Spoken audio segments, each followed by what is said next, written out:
කීප දෙනෙක් මගෙන් අහලා තිබ්බ දෙයක් තමයි VGPG ගැන පොඩි විස්තරයක් කරන්න කියලා. ඉතින් අද අපි කතා කරමු VGPG ගැන.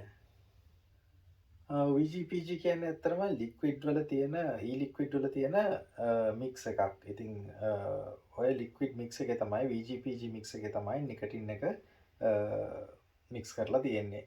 ඉතින් VG කියන්නේ vegetable glycerin, PG කියන්නේ propylene glycol. ඉතින් මේ VGPG දෙකම ෆුඩ් ග්‍රේඩ් ඉන්ග්‍රීඩියන්ට්ස් කියලා තමයි කියන්නේ. ඒ කියන්නේ හුඟක් ඔය හදපු කෑම වල තියෙන මික්ස් එකක්. ඉතින් සාමාන්‍යයෙන් මේ වගේ ඔය චොක්ලට් බාර් එකක් එහෙම ගත්තාම මේකේ ඔයගොල්ලෝ ඉන්ග්‍රීඩියන්ට්ස් වලුත් තියෙනවා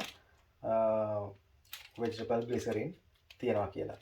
ඒ වගේම මේක මේ මගේ ගාව තිබ්බ විටමින් එකක්. මේකේ බැලුවා මම ඒකේ තියෙනවා propylene glycol තියෙනවා කියලා. ඉතින් ඒ දෙක ඇත්තරම ශරීරයට එච්චර අහිතකර දේවල් නෙවෙයි කියලා තමයි කියන්නේ. ඉතින් කෑම වලට මික්ස් කරලා තියනවා කියන්නේ ප්‍රශ්නයක් නැහැ. ඉතින් මම කියනවා වේප් ලික්විඩ් මික්ස් එකේ තියනවා කියලා VGPG කවලම් කරලා. ඉතින් ඕගොල්ලන්ට ලික්විඩ් බොටල් එකක් බැලුවොත් බලා ගන්න පුළුවන්.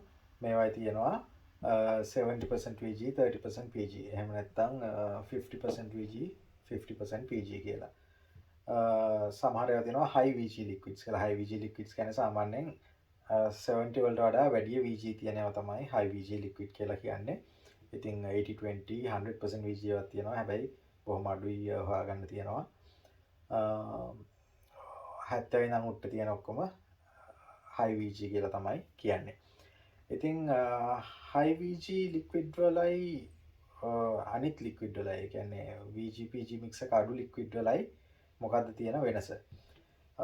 VGPG මික්ස් එකේ VG වැඩි වුණොත් ලික්විඩ් එකේ වේප් ක්ලවුඩ් එක හුඟක් වැඩි. මොකද VG කියන්නේ සාමාන්‍යයෙන් කුකින් ඔයිල් වගේ පොඩ්ඩක් තික් ලික්විඩ් එකක්. ඉතින් VG වැඩි වුණාම වේප් එකේ තියෙන ක්ලවුඩ් එක වැඩි වෙනවා. අනිත් පැත්තට බලුවම PG වැඩි ලික්විඩ් එකක් ගත්තොත්, ඒ කියන්නේ 50-50 වගේ VGPG තියෙන එකක් ගත්තොත් වේප් ක්ලවුඩ් එක එච්චර නැහැ. තව දෙයක් තමයි VG වැඩි වුණාම තියෙන ඔයගොල්ලන්ගේ කොයිල් එකේ ගම් බිල්ඩ් අප් එක වැඩි VG වැඩි නම් ලික්විඩ් එකේ. මොකද VG ලික්විඩ් VG වැඩි නම් thickness එක වැඩි වෙන හින්දා ඔයගොල්ලන්ගේ කොයිල් එක පාවිච්චි කරන්න පුළුවන් කාලය පොඩ්ඩක් අඩු වෙනවා. ඉතින් ඔයගොල්ලන්ට කොයිල් එක වැඩි කාලයක් පාවිච්චි කරන්න ඕන නම් VG අඩු ලික්විඩ් එකක් යූස් කරා නම් හොඳයි. ඔයගොල්ලන්ට බලා ගන්න පුළුවන් තව දෙයක් තමයි මේ VG වැඩි ලික්විඩ්ස් වල නිකටින් තියෙන ප්‍රමාණය අඩුයි. සාමාන්‍යයෙන් ෆ්‍රී බේස් ලික්විඩ්ස් වල තමයි VG වැඩි ප්‍රමාණයක් එන්නේ. හයි VG ලික්විඩ්ස් හුඟක් තියෙන්නේ ෆ්‍රී බේස්. ඉතින් ෆ්‍රී බේස් වල ඔයගොල්ලෝ දන්නවා නිකටින් තියෙන්නේ 3යි 6යි 9යි 12යි ඒ වගේ මිලිග්‍රෑම්ස් ගානක් තමයි නිකටින් මික්ස් වෙලා තියෙන්නේ.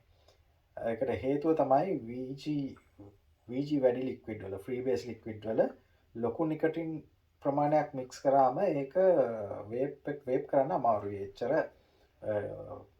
උගුරට අමාරුයි. ටේස්ට් එක එච්චර හොඳ ටේස්ට් එකක් නෙවෙයි. අනිත් පැත්තට බලුවම ඉතින් PG එක ඔයගොල්ලෝ දන්නවා. PG වැඩි නම් ඒ කියන්නේ සෝල්ට් නිකටින් වල PG ප්‍රමාණය තමයි වැඩි. අඩු ගානේ 50-50 වක් තියෙනවා. ඉතින් සෝල්ට්ස් වල නිකටින් ප්‍රමාණය වැඩි. ඒ වුණාට උගුරට එච්චර අමාරුවක් නැහැ. තව ඉතින් මේ VGPG එකත් එක්ක සහ නිකටින් ස්ට්‍රෙන්ත් එකත් එක්ක ළඟින්ම යන එකක් තමයි කොයිල් වල රෙසිස්ටන්ස් එක. ඉතින් ඔයගලන්ට කොයිල් එකක් තෝරගන්නවා නම් VG වැඩි ලික්විඩ් එකක් යූස් කරනවා නම් අනිවාර්යෙන් රෙසිස්ටන්ස් එක වැඩි කොයිල් එකක් යූස් කරන්න ඕනේ. ඔයගලන්ට රෙසිස්ටන්ස් එක වැඩි කියන්නේ ඕම් ගාන අඩුයි. සාමාන්‍යයෙන් high VG liquids යූස් කරන්නේ සබ් ඕම් ටැන්ක්ස් කියන්නේ ලොකු බොක්ස් මොඩ්ස් වගේ ඒවායි තමයි high VG liquids යූස් කරන්නේ. මේ වගේ පොඩි ඩිවයිසස් වල high VG එකක් ලික්විඩ් එකක් යූස් කරොත්, ෆ්‍රී බේස් ලික්විඩ් එකක් යූස් කරොත් එච්චර හොඳ ටේස්ට් එකක් හෝ වේප් එකක් ගන්න අමාරුයි. මොකද මේකේ තියෙන්නේ පොඩි කොයිල් එකක් හින්දා. ඉතින් ඔයගලන්ට මතක තියාගන්න ලේසි විදිහක් තමයි නිකොටින් වැඩි ලික්විඩ් එකක් යූස් කරනවා නම්, ඒ කියන්නේ සෝල්ස් වගේ හයි නිකොටින් ලික්විඩ් එකක් යූස් කරනවා නම් කොයිල් එකේ ගහලා තියෙන ඕම් ගාන, රෙසිස්ටන්ස් එකේ ඕම් ගානත් වැඩියක් ගන්න. එතකොට වැඩි නිකොටින් නම් ඕම් ගාන වැඩි. ඒ කියන්නේ ෆ්‍රී සෝල්ට් ලික්විඩ් එකක් යූස් කරනවා නම් එකට කිට්ටුව රෙසිස්ටන්ස් එක තියෙන කොයිල් එකක් යූස් කරන්න. එක්කෝ 1.2 1.1 නැත්නම් 1.8 0.6 ඒ වගේ එකට කිට්ටු ඕම් ගානක් තියෙන කොයිල් එකක් යූස් කරන්න. ෆ්‍රී බේස් වගේ ලික්විඩ් එකක් යූස් කරනවා නම් බිඳුවට කිට්ටු අඩු ගානක නිකටින් ස්ට්‍රෙන්ත් එක අඩු නම් කොයිල් එකේ ගහලා තියෙන ඕම් ගාන අඩු ගානක කොයිල් එකක් යූස් කරන්න. එතකොට ෆ්‍රී බේස් යූස් කරනවා නම් 0.2 0.4 0.5 ඒ වගේ රෙසිස්ටන්ස් එකක් තියෙන කොයිල් එකක් යූස් කරන්න පුළුවන්. ඉතින් ඔය ටික තමයි අද කියන්න තිබ්බේ VGPG ලික්විඩ්ස් ගැන. ඉතින් වීඩියෝ එක හොඳයි නම් ඔයගොල්ලන්ට ගන්න දෙයක් තිබ්බනම් channel එකට like කරලා subscribe කරලා පොඩි support එකක් දෙන්න. ඉස්සරහටත් හම්බෙමු තව වීඩියෝ එකකින්.